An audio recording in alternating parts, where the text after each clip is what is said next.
lives over the course of the late 20th century coming out and struggling and the challenges they faced. I think it's so important to mind your history, but I also think it's important to kind of look forward at how change is going to look different. I think 20th century LGBT history is, generalizing here, kind of the story of like urban migration, urban enclaves, creating like nightlife spaces where we can feel comfortable, having protests, having amazing like legal victories around the issue of like decriminalization of homosexuality or same-sex marriage, that kind of thing.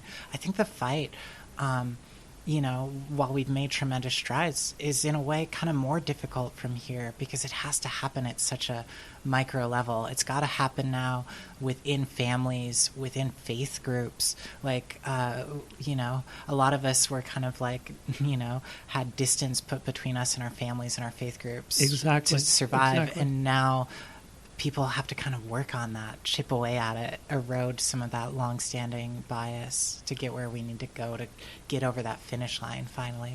And that was the part that was being brought up to me the other day, and I was amazed that the LDS Church, the Mormon Church, had made so much progress in this area. Had made some progress in this area. A little bit, yes. And because I would have thought that this was next to impossible. And I'll share a brief story here. The reason I was raised Baptist, but I was president of Baptist Youth in my younger years, and very different person than I am now. But one of the reasons that I converted to LDS was the missionary that came knocking on the door, and I happened to be ill at the time, had been in a bad automobile accident, and he was so nice looking that I wanted to spend time with him, and we played tennis together and things like this on his day off. And we stayed friends for many, many years, and he convinced me to convert. I did it for the wrong reasons, probably. We call that flirting to convert. Flirt to convert. Flirt to convert. Yeah, there you go. You got it. But we've had some amazing times and progress we've made. And I can think 20 years ago, who would have thought we had have marriage equality? Yeah. Like one of the people I interviewed the other day, too, he was saying, we have got work to do behind the scenes. There were so many things because it's still legal to, right here in Florida, it's legal to discriminate, yes, against in housing, in employment, and we've got work to do in a lot of states. Yeah. We have work to do because it's still legal to discriminate. In fact, I probably wouldn't be sitting here right now if it hadn't have been for my previous discrimination I faced when I came to Florida after coming here from a very progressive another area. Yeah. And it was eye-opening to me. Yeah. Anyway, I want to wrap up here in the next couple of minutes and give you about 2 minutes here to tell us what you want to summarize out of here, and also tell us about any future projects you might want to give us a hint back about. Sure. Because you've got an incredible story behind you, and I want to give you go ahead. Yeah, I'd love to talk about Florida. It's a special state for me. It's where my wife and I got married, actually. We eloped in a Miami courthouse in 2016, the year after it became legal here.